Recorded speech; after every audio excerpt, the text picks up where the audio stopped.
पूर्णिया में पिछले 10 दिन से जारी कड़ाके की ठंड के बाद आम लोगों को राहत मिली है। आज सुबह से ही धूप खिली है और धूप खिलने के बाद लोग अपने कामकाज पर निकल गए हैं। किसान भी खेतों में पहुंच गए हैं। कोहरे की वजह से आलू की फसल जो बर्बाद हो रही थी उसमें भी अब जान आ गई है। किसानों और कामगारों से बात की हमारे सहयोगी कुमार प्रवीण ने। पूर्णिया में आज फिर मौसम ने करवट बदली है। आज करीब 10 दिनों के बाद धूप निकली है, जिससे लोगों को राहत मिली है। खास करके जो किसान हैं, जो कामगार हैं, उन लोगों को काफी राहत मिली है। हमारे साथ कुछ मजदूर क्लास के लोग हैं। आइए इनसे बात करते हैं कि किस तरह से राहत मिली है ठंड से उन्हें। ये बताइए कि किस तरह से राहत मिली है। आज धूप उगा है बहुत दिन पे, इसलिए ठंड काफ़ी था। इसलिए हम लोग मजदूर आदमी और गरीब आदमी है, इसलिए आज धूप निकला है तो हम लोग देहात से आए हैं काम पे जाने के लिए। आज राहत है, फिर आगे समय कैसा है होगा। इतने दिनों से काम पे नहीं जा रहे थे। हाँ, इतने दिनों से काम पे हम लोग नहीं जा रहे थे ठंड के द्वारे। ठंड से आज लोगों को राहत मिली है और जो कामगार हैं वो घर से निकले हैं, वो खेतों में काम कर रहे हैं। आप देख सकते हैं मेरे पीछे कि लोग, जो किसान हैं, जो मजदूर हैं, वो सुबह सुबह खेतों में आकर काम कर रहे हैं और जो रोजमर्रा के कामगार हैं वो घर से बाहर निकले हैं और अपने काम पर जा रहे हैं। कुमार प्रवीण, न्यूज़ 18 पूर्णिया। सासाराम में मौसम के बदले मिजाज ने कनकनी बढ़ा दी है। हल्की बूंदाबांदी ने लोगों को परेशान कर रखा है। लोग घर में रहने को मजबूर हैं और सबसे ज्यादा परेशानी बच्चों और बुजुर्गों को हो रही है। जायजा लिया हमारे सहयोगी अजित कुमार ने। सासाराम में हल्की बूंदाबांदी ने मौसम के मिजाज को और सर्द कर दिया है। अचानक जो है पारा लुढ़कने से परेशानी बढ़ी है। आप देख सकते हैं कि किस प्रकार जो है बूंदाबांदी में लोगों आ रहे हैं, उन लोगों को कितनी दिक्कत हो रही है। एक तो आप समझ सकते हैं कि जाड़े का मौसम है, जाड़े का 3rd डिग्री टॉर्चर चल रहा है और उसके बाद ये बूंदाबांदी से आप समझ सकते हैं कि कितनी दिक्कत हो रही है। और ऐसे मौसम में खासकर बुजुर्गों और बच्चों के सामने परेशानी बढ़ जाती है। जिस प्रकार ठंड का प्रकोप बढ़ा है और ठंड के प्रकोप से यहाँ के जो लोग हैं वो ज़्यादातर घरों में दुबकने को विवश हो गए हैं और बारिश की बूंदों ने मौसम के मिजाज को सर्द कर दिया है। आप देख सकते हैं कि ये जो सासाराम का रोज़ा रोड है और यहाँ पर जो बूंदाबांदी से पूरा जो माहौल है उसमें कनकनी आ गई है और इस कारण जो है ठंड बढ़ गया है। और ये जो है आज सुबह से ही यहाँ बूंदाबांदी हो रही है, उसी के कारण जो है जो सर्दी का पारा है वो लुढ़का है और सासाराम में कह सकते हैं कि सर्दी का 3rd डिग्री टॉर्चर जारी है। अजीत कुमार, न्यूज़ 18 सासाराम। मुजफ्फरपुर में आज कोहरा कम है लेकिन कनकनी ज्यादा है। मुजफ्फरपुर के मौसम का हाल बता रहे हैं हमारे सहयोगी सुधीर कुमार।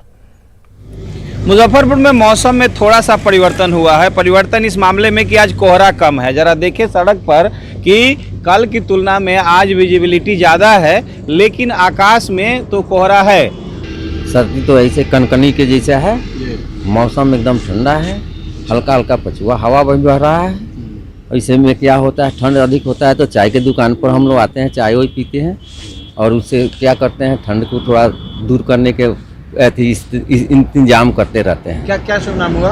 मेरा नाम शशिकांत पंडित हुआ। कुछ और लोगों से भी हम लोग बातें करेंगे, उनसे भी कहेंगे कि देखिए इन्होंने किस तरीके से अपना मफलर लगा रखा है। क्या कहेंगे? कनकनी है, कनकनी काफी हो गया है। हाँ, आज माने कोहरा तो कम है लेकिन कनकनी ज्यादा है, पछिया हवा चल रहा है इसके कारण। क्या नाम हुआ? मेरा नाम मुक्तिनाथ सिंह। एक और सज्जन है, गरीब गुरुओं के लिए सरकार क्या प्रबंध करे, क्या राय देगी? सर्दी है, बाकी सरकार कुछ नहीं कर रहा। अलाव वगैरह लकड़ी उकड़ी जलाता चौक चौराहा पर। भले ही कोहरा नहीं हो लेकिन सर्दी मुजफ्फरपुर में अभी भी है। सुधीर कुमार, न्यूज़ 18 मुजफ्फरपुर। इधर गया में पिछले 3 दिनों में ठंड में कमी आई है। मौसम का मिजाज ऐसा है कि दिन में धूप होती है, शाम होते ही ठंड का एहसास होने लगता है। हालांकि इस बीच ठंड से बचाव के लिए जिला प्रशासन की तरफ से कोई व्यवस्था नहीं की गई है। शहर के विष्णुपद इलाके में फुटपाथ पर राज गुजारने वालों को परेशानी हो रही है। कुछ सामाजिक संस्थाओं की तरफ से अलाव की व्यवस्था जरूर की गई है। यहाँ पे देश विदेश से लोग बाग आते हैं और अभी तक कोई सरकार की तरफ से कोई व्यवस्था नहीं हुई है। और यहाँ पे भिखारी तत्व का लोग कम से कम 40 के 50 की संख्या में रहते हैं, जिनका उनका कोई घर नहीं है, कोई रहने का जगह नहीं है, तो वे इधर उधर खुले में ही रहते हैं। लेकिन आग तापने का काम, जिनको ठंड ज़्यादा लगता है वे आग तापते हैं। ठंड तो हल्का फुल्का भी कुछ दिन से लग रहा है ना, अभी तो कोई व्यवस्था नहीं है। तो इसमें ठंड में तो काफी दिक्कत होता होगा। बहुत इधर कोरोना संकट के इस दौर में जहां लोगों के रोजगार छिन गए, वहीं एक समाज सेविका की पहल ने कई परिवारों की बेटियों और महिलाओं को आत्मनिर्भर बना दिया। उत्तर प्रदेश के वाराणसी में महिलाओं को स्वावलंबी बनाने के लिए मिशन शक्ति का बेमिसाल अभियान चलाया जा रहा है।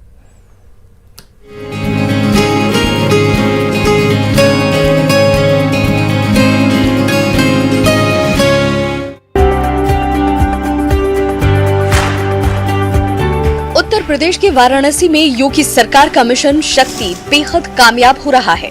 इसका श्रेय समाज सेविका शारदा सिंह को जाता है, जिन्होंने कोरोना संकट में 200 बेटियों और महिलाओं को आत्मनिर्भर बनाया।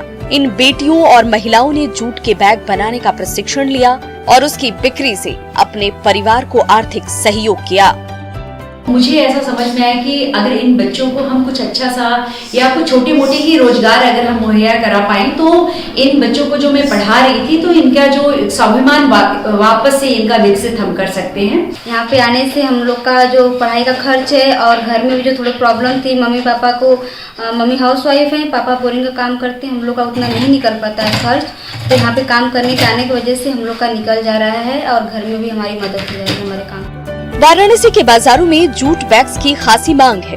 शारदा सिंह के प्रशिक्षण की बदौलत हुनरमंद बेटियां इन जूट बैग्स की साज सज्जा अलग अलग तरीके से करती हैं। इन जूट बैग्स में लैपटॉप से लेकर ज्वेलरी बैग तक की बड़ी रेंज शामिल है और हुनरमंद बेटियां घर बैठे हर महीने 200 से 300 बैग्स तैयार कर बाजार में बेच रही हैं।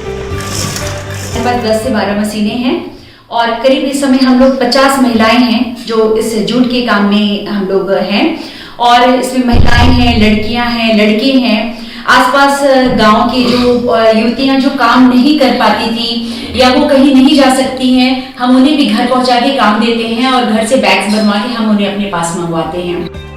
प्रधानमंत्री नरेंद्र मोदी ने कोरोना संकट में आपदा को अवसर और वोकल फॉर लोकल पर जोर दिया है। समाज सेवी शारदा सिंह ने जुलाई महीने में बेटियों और महिलाओं को आत्मनिर्भर बनाने की दिशा में मिशन शक्ति अभियान की शुरुआत की थी।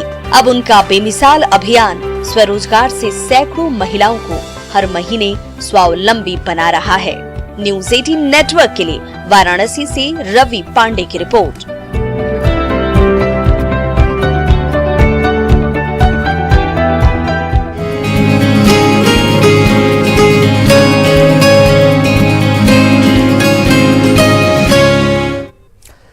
और राजधानी रांची से बड़ी खबर आ रही है। कुएं में हाथी का बच्चा गिर गया है। सोनाहातू के सालगाडीह की यह घटना है।